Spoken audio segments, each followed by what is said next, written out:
Raghu has this line that he likes to say that, what is it, your freebie? Now, my benefit is your freebie. Your benefit is my freebie. That's how the politicians see so this. I think there So is it's just I mean, if you look at it, they're all promising The- some the- version of transfer or benefit, but they're criticizing each other for the freebie culture.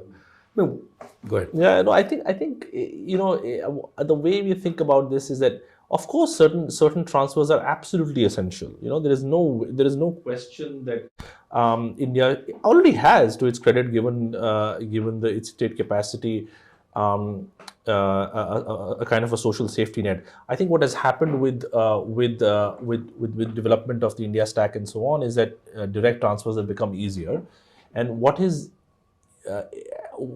been interesting to follow is that when that technology interacts with competitive electoral democracy, it benefits most people because credit is very easy. Attaching credit to who gave you this is very easy. So it's kind of natural that this has come up. I think it is problematic in various ways, as most people know. I think people also know, if you look at the ground reportage from state elections these days, most people who went to the ground, even the young voter understands that this is unsustainable. But the way we like to think about this is that I think at some level we are becoming prisoners of our own instruments. Right? So what are the instruments around which people are galvanizing? And broadly to government jobs, reservations, and getting more freebies.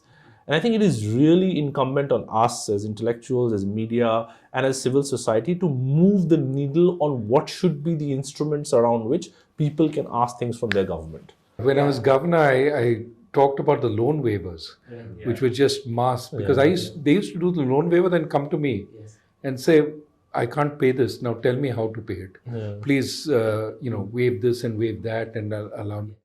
I said, look, you knew fully well when you promised before the election. Now, after the election, you're saying, RBI, please waive this and please waive that. I wrote to the election commission saying, look, maybe there's a value to sort of some kind of stricture. To be fair, I think there is the counter argument to be said that, people should make up their mind. If this is excessive, they should say basically in the vote, I think this is excessive. But to some extent, there's also a bird in the hand is worth two in the bush. You promise me development and you never give it, but you promise me a direct transfer, I get it. And so there's a little bit of that. People are just frustrated with politicians promising.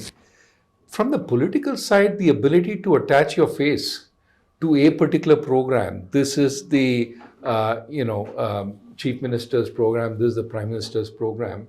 And then, there's no intermediary. Oh, I get my cooking gas directly from the prime minister. And I get my direct transfer to the girl child from the chief minister. So that becomes, a problem in the sense that the incentives then become to provide that. I think, as Rohit said, we need to move away to saying, okay, this much we have, which we need to target as best as we can to the poorest households, because they need this for making a big change in their life. And that's not bad investment. If I invest in better nutrition for my kids, or I take my child to a good school, that's great investment. And these poor families do that all the time. The notion that they misspend this money, I think, is time and again proven false. Yeah. But beyond that, we also need to provide good roads, good schools, good security.